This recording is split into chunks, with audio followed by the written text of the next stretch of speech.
रिश्वत की तरफ नहीं जाना है कि ये पार्टी की तरफ से ज्यादा पैसा आ रहा है, उसकी तरफ से ज्यादा पैसा आ रहा है। खुदा की कसम याद रखो, अगर तुमने अपने वोट को बेचा, वोट जानते, वोटर आईडी कार्ड जिसके पास है वो निकालो और उसमें लिखो, देखो, और जहां वोट देने जाते हो वहां भी लिखा रहेगा मतदान केंद्र संख्या, मतदान केंद्र संख्या इतना इतना।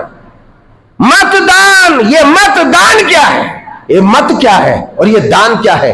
आप जानते हैं दान क्या है? दान करना कोई चीज दे देना, नीलाम कर देना, खैरात कर देना, लुटा देना, किसी को अता कर देना। मत क्या है? मत ये आपकी मर्जी, आपकी ताकत, आपका फैसला है, आपका जमीर है वो।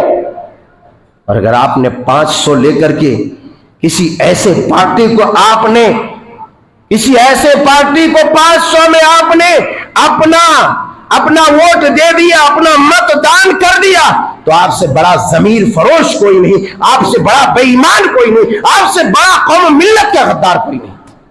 ये जमहूरी मुल्क है, ये जमहूरी मुल्क है। यहां जमहूरियत के पेश नजर वोटिंग के साथ ही किसी को वजीर आजम के ओहदे पर फाइज किया जाता है।